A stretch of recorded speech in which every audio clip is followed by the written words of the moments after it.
Well, wherever you look, all over the world, whether it's the Maya of Central America, you look at South America, Africa, anywhere, the symbolism of the snake, the crocodile, the representation of the reptilian is there. You go into Europe, and the Illuminati created cathedrals like Notre Dame in Paris. You've got the stately homes of the aristocracy, etc., with the gargoyles, the reptilian figures. It's been in our face, but we just somehow have had a blind spot to see it.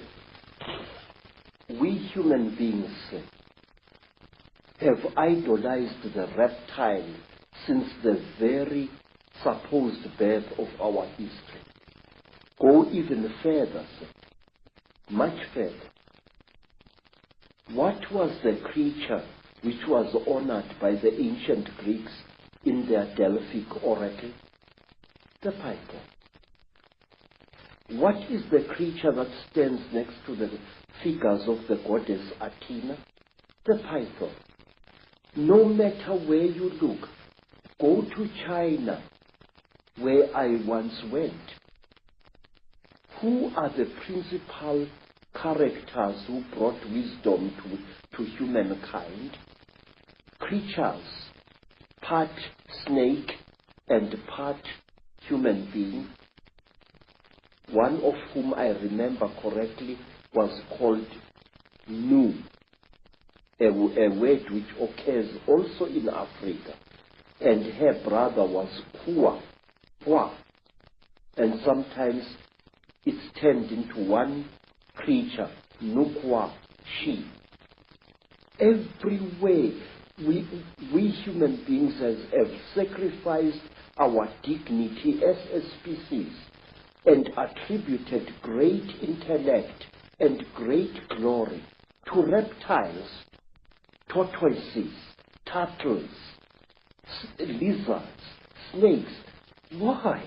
And even now, sir, our fascination with the reptile and the amphibian has not stopped. In fact, it's growing.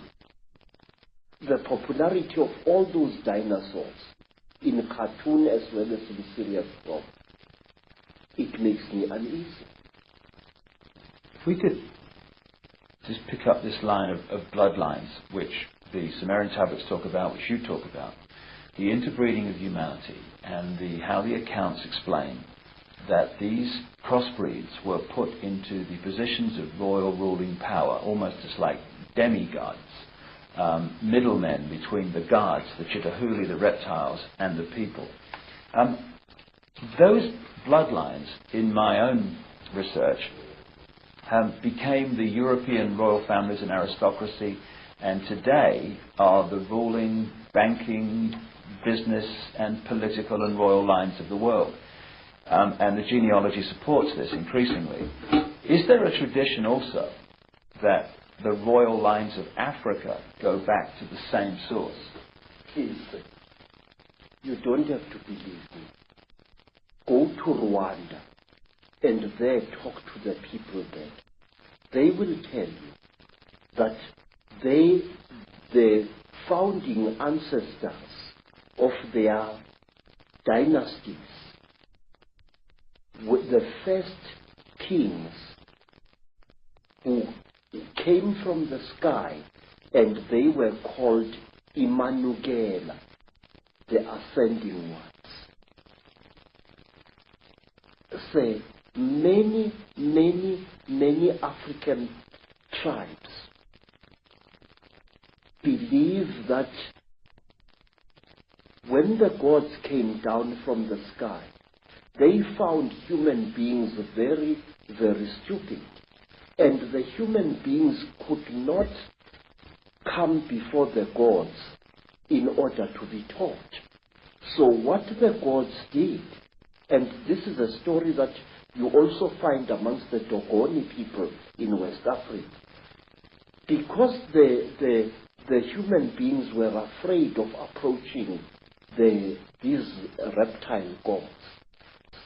The reptile gods cold-bloodedly slaughtered one of their number and shed out its flesh with a specially gathered crowd of human beings. And these human beings then became the ancestors of our first great kings. Now, sir, African kings jealously guarded their blood. If the royal lines of Africa claim descendants from the same source, basically, have those lines interbred as obsessively as the European aristocracy and royal family, and not bred outside of those lines? Yes, sir. Royalty had to marry royalty. That was one of the strictest laws in ancient times. Which is obviously where we get the term the divine right of kings from. It's not actually God, it's actually the gods. Yes, sir, yes. Royalty intermarried with royalty.